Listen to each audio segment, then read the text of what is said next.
भारत चांद तक पहुंचने वाला चौथा और चांद के दक्षिणी ध्रुव तक पहुंचने वाला पहला देश है। भारत से पहले अमेरिका, रूस और चीन चांद तक पहुंच चुके हैं। रूस का लूना 24 साल 1976 में सफलतापूर्वक न केवल चांद पर पहुंचा था, बल्कि सुरक्षित वापस भी लौटा था। साथ में चांद की मिट्टी भी लाया था। अमेरिका ने तो साल 1969 में चांद पर इंसान को पहुंचा दिया था। ऐसा करने वाला अमेरिका पहला देश है। अब वो फिर से इंसान को चांद पर भेजने की तैयारी में है। बीते 10 साल में चीन के भी 3 चंद्र मिशन कामयाब रहे हैं। वो भी चांद की मिट्टी और पत्थर लेकर लौटे थे। अमेरिका और चीन इस मामले में काफी एग्रेसिव अप्रोच के साथ आगे बढ़ रहे हैं। इसके अलावा जापान समेत आधा दर्जन देश चांद पर पहुंचने की तैयारी कर रहे हैं। अमेरिका लगातार अंतरिक्ष में कुछ न कुछ खास करता रहा है। उसकी अनेक योजनाएं पाइपलाइन में हैं। अमेरिकी व्यापारी एलन मस्क के स्वामित्व वाली निजी कंपनी स्पेस एक्स भी मून मिशन की तैयारी कर रही है। ऐसे में बड़ा सवाल है कि ये बड़े देश चांद से हासिल क्या करने वाले हैं। आखिर क्यों करोड़ों अरबों रुपए मून मिशन पर लगाए जा रहे हैं। जाहिर है कि ये सब बिना वजह तो हो नहीं रहा। बात यह है कि दुनिया भर के वैज्ञानिक मान चुके हैं कि चांद पर कई कीमती और मानव जीवन के लिए बहुमूल्य धातु यानी मेटल्स मौजूद हैं। इनमें सोना, प्लैटिनम, टाइटेनियम और यूरेनियम समेत अनेक ऐसे अयस्क हैं जो आने वाले समय में हमारी जरूरतों को पूरा करने वाले हैं। इनमें सबसे महत्वपूर्ण है इलेक्ट्रॉनिक सामान में काम आने वाली धातु और non radio active helium gas. कहने की जरूरत नहीं है कि ये सभी तत्व बेहद कीमती हैं और इंसान के काम के भी हैं। हालांकि इन्हें अभी रुपए में आंकना जल्दबाजी होगी। चांद पर पानी की संभावना से भी इनकार नहीं किया जा सकता है और ये पानी खास होने की संभावना है। पानी को ऑक्सीजन और हाइड्रोजन में तोड़ा जा सकता है। इससे रॉकेट के लिए शक्तिशाली फ्यूल बन सकता है। ध्यान देने वाली बात यह है कि सारे शक्तिशाली देश मंगल मिशन पर भी काम कर रहे हैं और चांद अकेला ग्रह है जो पृथ्वी के सबसे करीब है। ऐसे में मंगल मिशन के यान चांद पर उतरकर फ्यूल ले सकेंगे, ऐसा वैज्ञानिकों का मानना है। ऐसा होने पर मंगल मिशन आसान हो जाएगा। चांद पर इंसान के रुकने के साथ ही इसकी जमीन पर खेती की भी संभावनाएं बन सकती हैं। मतलब एक नई दुनिया बसने की स्थिति बन सकती है। हालांकि ये एक दिन, एक साल या एक दशक का काम नहीं है। ये सैकड़ों वर्ष तक लगातार चलने वाली तपस्या है जो आगे इंसान और इंसानियत के काम आने वाली है। अंतरिक्ष में रातों रात कोई चमत्कार नहीं होता, लेकिन जीतता वही है जो लगातार प्रयास करता है। भारत के प्रधानमंत्री ने विश्वास जताया है कि चंद्रयान महाअभियान की उपलब्धियां भारत की उड़ान को चंद्रमा की कक्षाओं से आगे ले जाएंगी। उन्होंने कहा कि हम अपने सौर मंडल की सीमाओं का परीक्षण करेंगे और मानवता के लिए ब्रह्मांड की अनंत संभावनाओं को साकार करने के लिए काम करेंगे। प्रधानमंत्री ने यह भी बताया कि भारत अपने पहले मानव अंतरिक्ष उड़ान मिशन गगनयान के लिए पूरी तरह तैयार है। उन्होंने बताया कि इसरो की नजर शुक्र ग्रह पर भी है। प्रधानमंत्री ने भविष्य के लिए महत्वाकांक्षी लक्ष्य निर्धारित करने के बारे में कहा कि इसरो जल्द ही सूर्य की डिटेल्ड स्टडी के लिए आदित्य L1 मिशन लॉन्च करने जा रहा है। यानी भारत का सूर्य मिशन तैयार है। कभी भी उसके लॉन्च की तारीख सामने आ सकती है। वैसे संयुक्त राष्ट्र यानी यूनाइटेड नेशंस का एक समझौता है जिसके मुताबिक कोई देश अंतरिक्ष के किसी हिस्से पर दावा नहीं करेगा, किसी तरह का कमर्शियल यूज नहीं करेगा।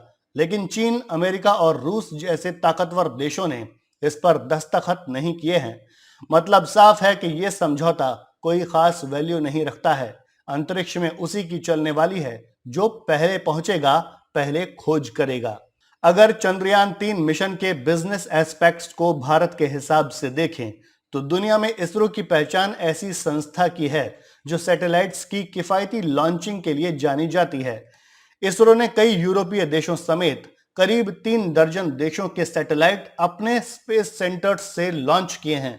भारत ने एक ही रॉकेट से एक साथ 104 उपग्रह छोड़ने का रिकॉर्ड भी बनाया है। अब तक लगभग 500 विदेशी उपग्रह भारत स्पेस में भेज चुका है। ये काम इसरो के साइंटिस्ट कर रहे हैं। भारत जितने मिशन भेज रहा है उनमें लगे उपकरण मौसम, संचार, रक्षा और मैप से जुड़े सैटेलाइट्स के काम आ रहे हैं। मतलब निगरानी आसान हो रही है। इस तरह से ये मिशन सीधे इंसान और इंसानियत के काम आ रहे हैं। इसरो की सहयोगी company new space India limited ने वन वेब कंपनी के साथ 1000 करोड़ रुपए का समझौता किया था। 4 साल पुरानी इस कंपनी का गठन अंतरिक्ष में व्यापारिक हितों के लिए ही किया गया है। ये निजी कंपनियों के छोटे उपग्रह लॉन्च करने के लिए जानी जाती है। कंपनी ने केवल वन वेब के 100 से ज्यादा सैटेलाइट्स लॉन्च किए हैं। भारतीय इंटरप्राइज की भी वन वेब में हिस्सेदारी है।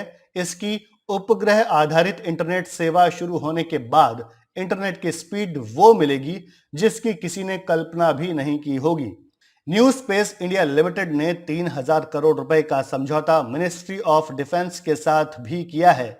साल 2025 तक अंतरिक्ष की ग्लोबल इकोनॉमी 600 अरब डॉलर तक पहुंचने की संभावना है और भारत इसमें मजबूत हिस्सेदारी करने को तैयार है।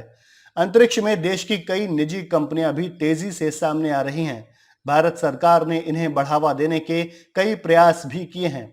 Larsen and Toubro, Godrej aerospace, Himson industrial ceramic जैसी कंपनियों ने तो चंद्रयान 3 मिशन में अपनी भूमिका सुनिश्चित की है। चांद पर पहुंचकर इतिहास लिखने वाला भारत का चंद्रयान 3 मिशन सिर्फ वहां पानी और कीमती खनिजों को खोजने तक सीमित नहीं है।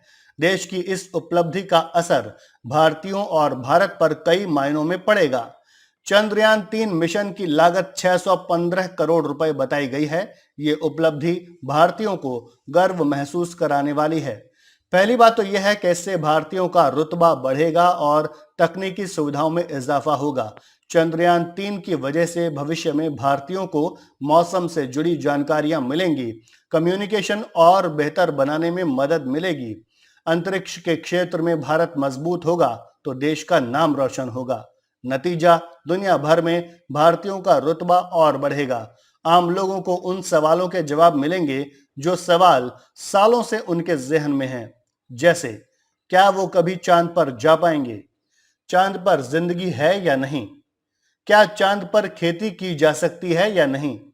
या फिर चांद पर कितनी कीमती चीजें मौजूद हैं कि हर देश वहां पर पहुंचने के लिए परेशान है? ऐसे तमाम सवालों के जवाब आम लोगों को मिल सकेंगे। दूसरी बात है कि इससे वैज्ञानिकों को नई जानकारियां मिलेंगी जिनसे अंतरिक्ष के रहस्यों को सुलझाने में मदद मिलेगी। दुनिया के कई वैज्ञानिक मानते हैं कि चांद पर पानी और बर्फ के साथ यूरेनियम, प्लैटिनम और सोना समेत कई तरह के अयस्क मौजूद हैं।